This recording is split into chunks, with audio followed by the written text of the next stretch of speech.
મને મેં કાલે રાતે કેલ્ક્યુલેશન કર્યું, સાંભળજો બરાબર ને. કાલે આપણે ઉદયપુરની સંસ્થાની અંદર મને ભાવ આવી ગયો, મને કહી દેવાનો. ઉદયપુરની સંસ્થાની અંદર કાલે 10 જણ 11 જણે એક વિદ્યાર્થી લખાવ્યો. સુભાષભાઈ તમે શું કામ કરો છો હું તમને બતાવું છું. એ કેલ્ક્યુલેશન તમે નહીં માર્યું હોય, હું મારીને લાવ્યો છું. રાત્રે મેં એ જ કર્યું છે. સાંભળજો બરાબર. એક ઝોન વાળાએ એક વિદ્યાર્થી લીધો, બરાબર ને. સાંભળજો બરાબર. ટોટલ સમજો જે રકમ 31,000 પ્રમાણે જે બી પૈસા થયા, બરાબર ને, એને તમે ડિવાઈડ કરી નાખો 800 થી. અત્યારે 800 થી કરો. 800 થી તમે ડિવાઈડ કરશો તો એક જણનો, એક મેમ્બરનો એક દિવસનો કેટલો એને દાન કર્યું ખબર છે? માત્ર ₹1.15. ₹1.15. એક જણે ખાલી એક દિવસના ₹1.15 જ આપ્યા છે. શેમાં આપ્યા છે? એને જ્ઞાનદાનમાં આપ્યા છે. ₹1.15. એક વ્યક્તિનું કેલ્ક્યુલેશન મારશો તો ₹1.12, ₹1.15. કોઈનો કદાચ 1.5 આવે તો કોઈનો કદાચ ₹1.08 આવે. એવરેજલી ₹1.15 એક દિવસનો થાય છે. અને એક વર્ષની બહાર નથી, એક જ વર્ષની અંદર તમે એક દિવસનો ₹1.15 ખર્ચ્યા છે. મારું એમ કેવું છે 15 પૈસા તો અમે ગવર્મેન્ટે બંધ કરી દીધા છે, એને સાઈડ ઉપર મૂકી દો. ખબર છે તમે ₹1 તમે જ્ઞાનદાન કર્યું છે. રત્નકરણ સાવકાચાર કહે છે જે એક અક્ષરનું જ્ઞાન આપે છે તે ભવિષ્યની અંદર કેવળ જ્ઞાન ઉપજાવે છે. એક અક્ષરનું જ્ઞાન આપે છે. શું આપે છે? અરે કેવળ જ્ઞાન આપે છે. કેવી રીતે? આનું કેલ્ક્યુલેશન શું છે સુભાષભાઈ? આનું શું કેલ્ક્યુલેશન છે? આનું કેલ્ક્યુલેશન સાંભળી લો 2 મિનિટની અંદર. આ ચાર્ટ ખોલો.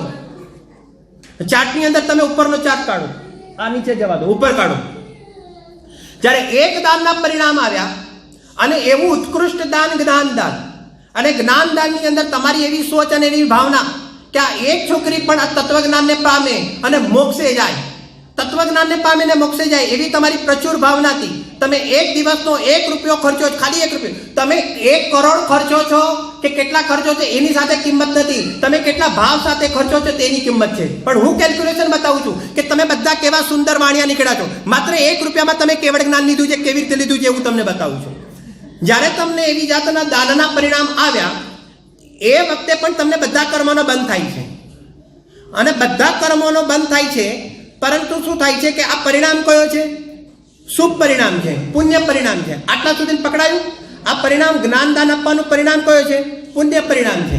હવે તમારા બધા જ્યારે કર્મ બંધાય છે 7 અથવા 8, એની અંદર તમે જ્ઞાનાવરણની ફાઇલ જોવો તો જ્ઞાનાવરણ કર્મ પણ બંધાશે, પણ એનો અનુભાગ કેવો બંધાશે? અત્યંત હીન બંધાશે. મોનીનો પણ બંધાશે, બરાબર ને, પણ એમાં અનુભાગ કેવો બંધાશે? ફળ આપવાની શક્તિ અત્યંત હીન બંધાશે.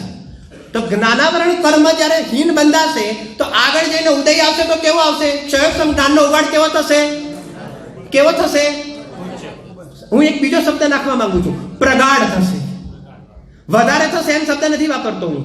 ક્ષયોક્ષમ જ્ઞાનનો ઉગાડ વધવો એ અલગ વાત છે, અને ક્ષયોક્ષમ જ્ઞાન પ્રગાઢ થવું અલગ વાત છે.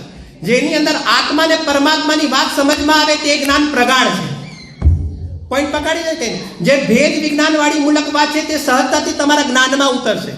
અને એવો જે જ્ઞાનના ઉગાડની સાથે આ જીવને ભેદ વિજ્ઞાન પૂર્વક શું થશે? એની આગળ સમ્યક દર્શન થશે. અને જ્યારે હાથમાં પેન્સિલ કે છે ને કળ હાથમાં આવી જાય અને પછી તમારો પુરુષાર્થ કઈ દિશામાં ઉઠશે? તો કે પુરુષાર્થ તે જ દિશામાં ઉઠશે. જ્ઞાન દાન કર્યું છે તો ભવિષ્યમાં શું થાય છે? અરે સાંભળજો, સમાગમ પણ બનશે તો અંગોના ધારીવાળા મુનિરાજોના સમાગમ બનશે. સમાગમ બનશે તો કેવડીના સમોસરણોના સમાગમ બનશે. અને એની અંદર શું કરશે? તો એ લોકોના ચરણોમાં વધારે વિશેષ વિશુદ્ધિ પ્રાપ્ત થશે.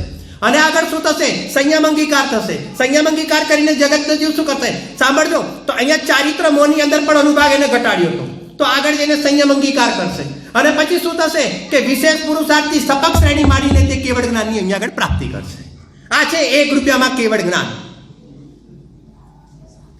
એક સમયનું અહીંયા આગળ ફળ મળે છે. ખબર છે? તમારી કોઈ એવર મેડલ નથી જવાની, કોઈ ઓવર મેડલ નથી જવાની. એટલે ખબર પડે છે ક્રિકેટમાં, ખબર પડે છે પહેલા તો આ વાળો ફટાફટ, બરાબર ને? કોઈ એવર તમે જે પણ સાંભળજો, કોઈ ઓવર મેડલ નથી જવાની. એટલે શું? એમાં 6 કે 4 વાગવાની અને વાગવાની છે. એમ અહીંયા આગળ આત્માની વાત સાંભળે અને અહીંયા આગળ ભેદ વિજ્ઞાનની વાત સાંભળે અને અહીંયા આગળ પુણ્ય પાપનો રસ રે, એમ કદી એ બનવાનું નથી. આત્માની વાત સાંભળીને આત્માનો રસ વધશે અને અલ્પકાળમાં ભવિષ્યમાં આપણને બધાને કેવળ જ્ઞાનની પ્રાપ્તિ થાય એવી મંગલ ભાવનાથી વાત હું સમાપ્ત.